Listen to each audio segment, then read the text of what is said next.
आदाब दोस्तों। आज मैं आपको जो कहानी सुनाने जा रही हूँ उसका नाम है पोस्ट मास्टर और इस कहानी के राइटर हैं रविंद्रनाथ टैगोर। तो आइए कहानी सुने। मुलाजमत शुरू करते ही पोस्ट मास्टर की तैनाती एक गांव में हुई। ओलापुर एक बहुत छोटी सी बस्ती थी। करीब ही एक नील कोठी थी जिसके मालिक ने बड़ी कोशिशों से इस डाकखाने को कायम कराया था। डाक बाबू ने कलकत्ते में परवरिश पाई थी। उनकी हालत इस उजड़े गांव में पानी से बाहर निकाली हुई मछली की सी हो रही थी। फूस के छप्पर से ढकी हुई एक अंधेरी कोठरी में डाकघर था। नजदीक ही सिवरों से भरा हुआ एक तालाब था और उसके चारों तरफ झाड़ झंकार। कोठी के मुलाजमीन को काम से कभी फुर्सत ही न होती कि वो उनके पास आते। फिर वो लोग शुरफा में बैठने के लायक भी न थे। बात दरअसल ये है कि कलकत्ते वालों को बाहर वालों से मिलना जुलना ही नहीं आता। किसी अजनबी जगह पहुंचकर या तो वो अकड़ते फिरते हैं या अलग थलग रहते हैं। यही वजह थी कि डाक बाबू बस्ती वालों से खुल मिल ना सके। हालांकि उन्हें काम ज्यादा नहीं रहता था, इसलिए जी बहलाने को कभी कभार वो शेरगोई की कोशिश करते। उनकी नज़्मों का मौजू यही होता कि तमाम दिन बेले के पौधों का हवा में हिलना और आसमान पर बादलों का गुजरना देखकर जिंदगी बज़ाहिर खुश बसर हो रही है, लेकिन दिलों की हालत जानने वाला ही वाकिफ है कि मैं क्या चाहता हूँ। अगर अलिफ लैला की कहानियों का कोई देव रात ही भर में शाखों समेत दरख्तों को उखाड़ कर पक्की सड़क बना दे और ऊंचे ऊंचे मकानों की कतारें बादलों को नजर से ओझल कर दे, तो इस नीम जां को नई जिंदगी मिले। पोस्ट मास्टर की तनख्वाह बहुत ही थोड़ी थी। उन्हें अपना खाना आप ही पकाना पड़ता। उसी गांव की एक 12-13 साला मिस्कीन यतीम लड़की काम काज में उनका हाथ बटा देती। उसके बदले उसे थोड़ा बहुत खाना मिल जाता। उसका नाम रतन था। उसके शादी ब्याह की कोई उम्मीद न थी। शाम के वक्त जब बस्ती के गौशालों से धुआं बल खाता हुआ निकलता, जंगल और झाड़ियों में झिंगुर शोर मचाते और वहां से दूर बस्ती के लोग नशे में मस्त होकर ढोल मजीरे बजाते और ऊंची आवाज से कीर्तन गाने लगते। उस वक्त हवा में बेले के पौधों को झूमता देखकर अंधेरी झोपड़ी में तन्हा बैठे हुए शायर का दिल भी नाच उठता। घर के अंदर टिमटिमाते हुए मध्यम रोशनी में बैठे हुए पोस्ट मास्टर बाबू पुकारते, रतन रतन। इसी पुकार के इंतजार में दरवाजे पर रतन बैठी रहती, मगर एक ही आवाज में घर के अंदर दाखिल नहीं होती। कहती, क्यों बाबूजी, क्या है? पोस्ट मास्टर, तू क्या कर रही है? रतन, बाबूजी, अभी चौके में चूल्हा सुलगाना है। पोस्ट मास्टर, चौके का काम बाद में कर लेना, जरा चिलम तो भर ला। थोड़ी ही देर में गालों को फुलाकर चिलम फूंकती हुई रतन दाखिल होती है। उससे चिलम लेकर पोस्ट मास्टर एकाएक पूछ बैठते, रतन, तुझे अपनी माँ याद है? वो कहती, ये तो एक लंबी कहानी है, कुछ याद है कुछ नहीं। माँ से ज्यादा बाप ही मुझे चाहता था। बातों बातों में रतन पोस्ट मास्टर के पांव के पास बैठ जाती। उसे याद आता कि उसका एक छोटा भाई भी था। अरसा हुआ बरसात के मौसम में एक दिन दोनों ने मिलकर एक छोटे से तालाब पर दरख्त की टूटी टहनी से झूठ मूठ मछली का शिकार खेला था। जिंदगी के बड़े बड़े वाकयात में से यही सबसे ज्यादा उसे याद आया करता है। इसी तरह बातों बातों में रात ज्यादा हो जाती तो पोस्टमास्टर को खाना पकाने में सुस्ती मालूम होती। रतन जल्दी जल्दी चूल्हा सुलगा कर 2-4 रोटियां सेक लेती। दिन का बचा हुआ सालन होता, उसी से दोनों का रात का खाना हो जाता। कभी कभी शाम को उसी फूस की बड़ी कोठरी के एक कोने में ऑफिस की चौकी पर बैठे पोस्टमास्टर अपने घर की बातें उससे कहा करते।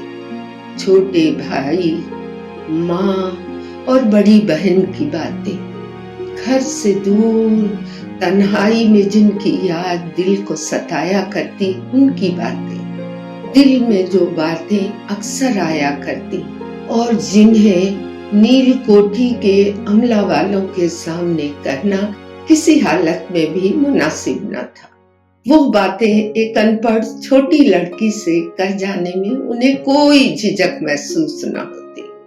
आखिर ऐसा हुआ कि लड़की बातचीत में उनके घर वालों का जिक्र माँ, बहन और भाई का कर पुराने जान पहचान वालों की तरह करने लगी।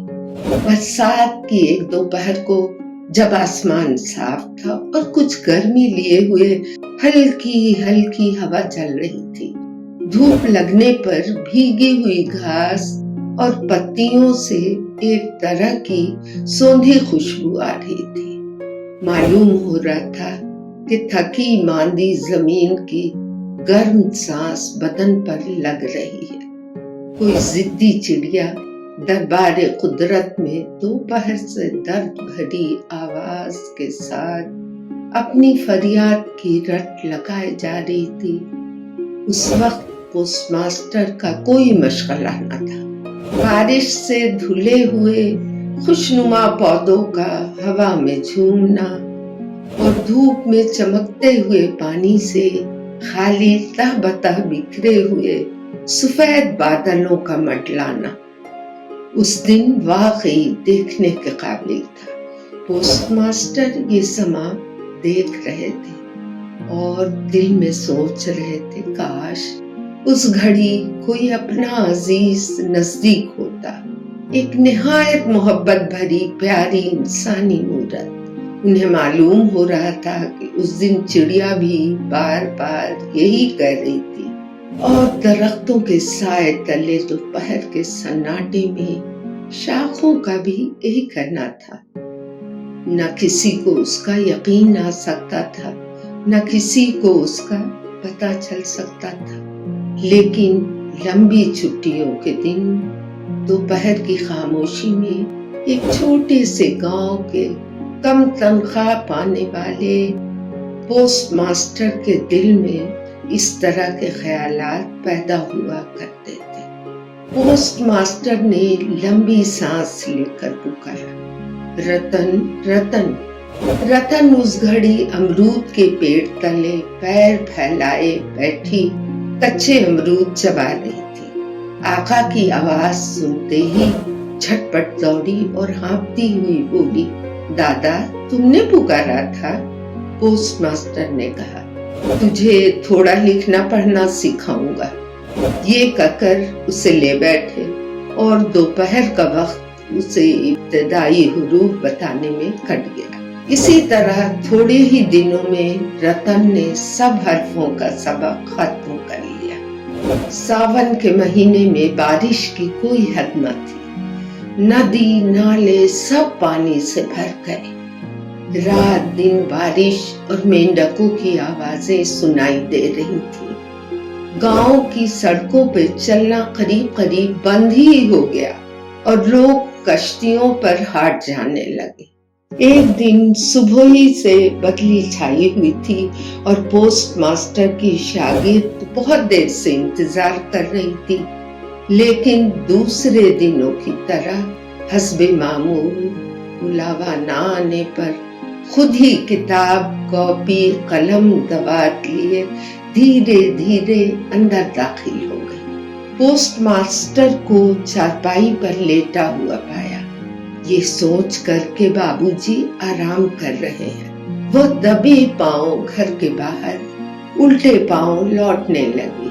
اتنے میں سنا رتن فوراً واپس آئی اور پوچھا، دادا سو رہے تھے؟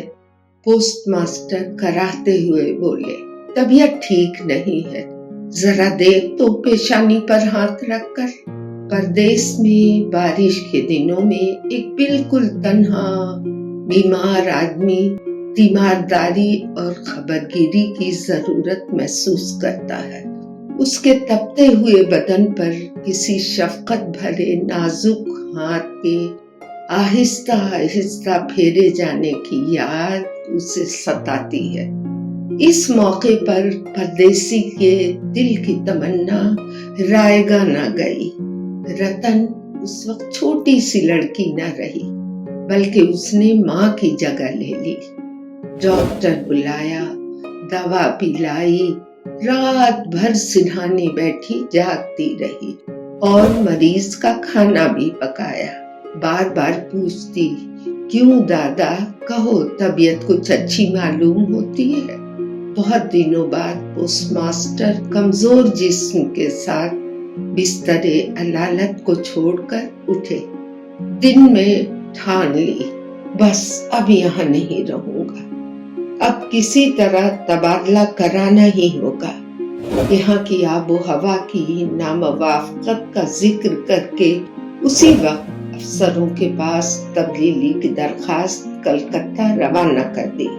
تیمارداری سے فرصت پاتے ہی رتن نے دروازے کے باہر اپنی پرانی جگہ اختیار کر لی، لیکن پہلے کی طرح اب اس کا بلاوا نہیں آتا۔ کبھی کبھی جھانک کر دیکھتی، پوسٹ ماسٹر نہ معلوم کس دھیان میں چوکی پر بیٹھے یا چارپائی پر لیٹے نظر آتے، جبکہ رتن پکارے جانے کی آس میں بیٹھی رہتی۔ اس وقت پوسٹ ماسٹر اپنی بھیجی ہوئی درخواست کے جواب کا بے چینی سے انتظار کرتے ہوتے اور باہر دروازے پر لڑکی بیٹھی بیٹھی اپنا پرانا سبق بار بار دہرایا کرتی۔ اسے اندیشہ تھا کہ جس دن ایکائک اس سے سبق پوچھا جائے گا، اس دن وہ مرکب حرفوں میں کہیں غلطی نہ کر بیٹھے۔ آخر ایک ہفتے بعد شام کو اس کی پکار ہوئی۔ آرزو بھرے دل کے ساتھ وہ اندر داخل ہوئی۔ پوچھا، دادا پکار رہے تھے؟ پوسٹ ماسٹر نے کہا، رتن میں کل ہی یہاں سے روانہ ہو جاؤں گا۔ کہاں جاؤ گے دادا؟ گھر جا رہا ہوں۔ کب لوٹو گے؟ پوسٹ ماسٹر، اب کبھی یہاں نہ آؤں گا۔ رتن خاموش رہی۔ پوسٹ ماسٹر خود کہنے لگے، بدلی کے لیے جو درخواست بھیجی تھی نامنظور ہوئی، اب نوکری چھوڑ کر گھر جا رہا ہوں۔ بہت دیر تک دونوں خاموش رہے۔ اپنی مدھم روشنی میں چراغ جلتا رہا۔ کچھ دیر بعد رتن روٹی پکانے کے لیے دھیرے دھیرے چوکے میں گئی۔ ہر روز کی طرح جلدی جلدی نہ پکا سکی۔ شاید طرح طرح کے خیالات اس کے دماغ میں چکر لگا رہے تھے۔ پوسٹ ماسٹر کھا چکے تو لڑکی نے ان سے پوچھا، دادا مجھے بھی اپنے ساتھ لے چلو گے؟ پوسٹ ماسٹر ہنس کر بولے، یہ کیسے ممکن ہو سکتا ہے؟ جن وجوہ سے یہ بات ناممکن تھی، لڑکی کو سمجھانے کی ضرورت انہوں نے نہ سمجھی۔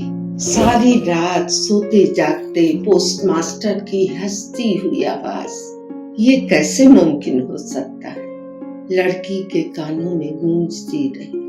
صبح اٹھ کر پوسٹ ماسٹر نے دیکھا کہ نہانے کا پانی تیار ہے۔ کلکتہ کی عادت کے مطابق وہ گھر ہی میں نہایا کرتے۔ ان کی روانگی کا وقت نہ معلوم لڑکی کیوں دریافت نہ کر سکی تھی۔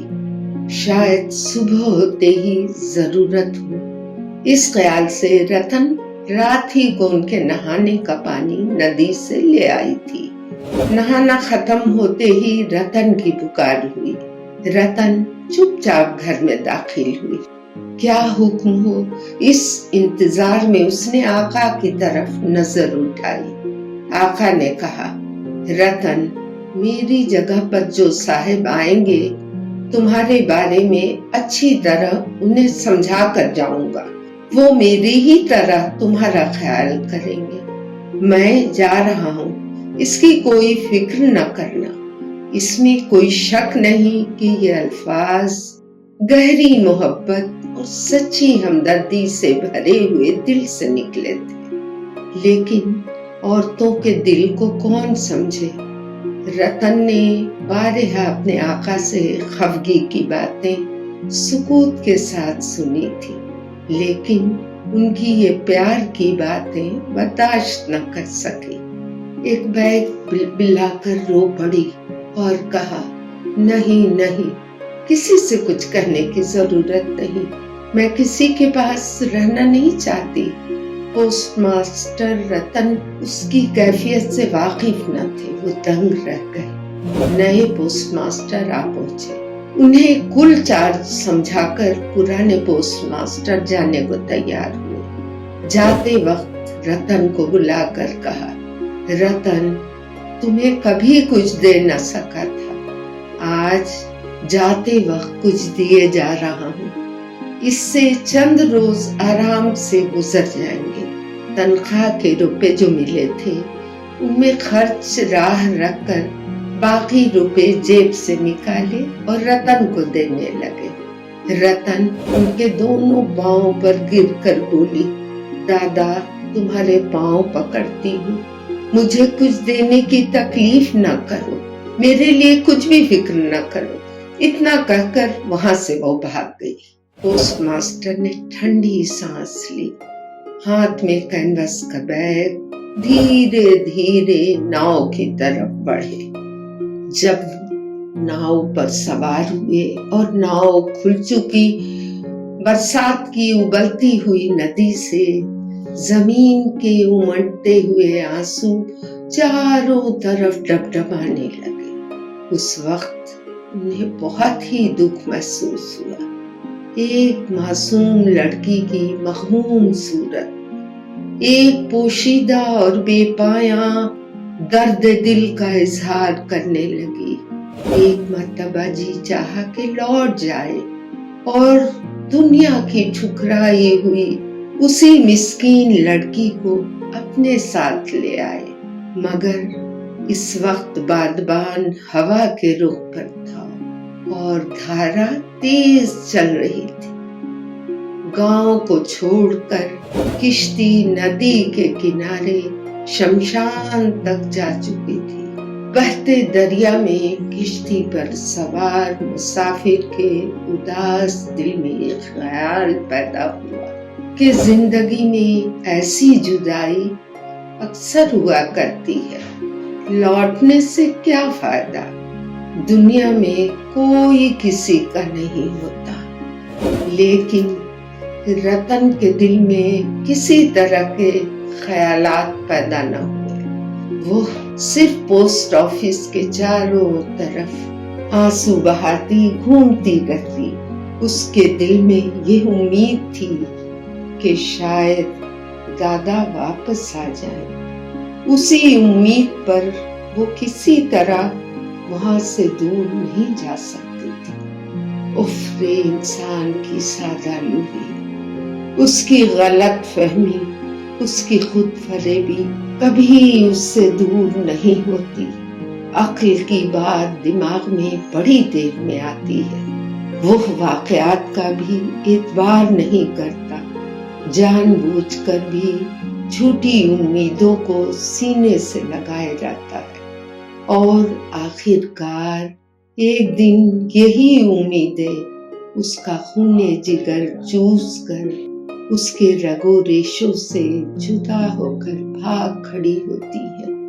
उस वक्त होश आता है, लेकिन फिर जल्दी किसी दूसरे फरेब में गिरफ्तार होने को اس کا جی بے چین ہونے لگتا ہے۔ تو دوستو، کیسی لگی آپ کو یہ کہانی ضرور بتائیے گا۔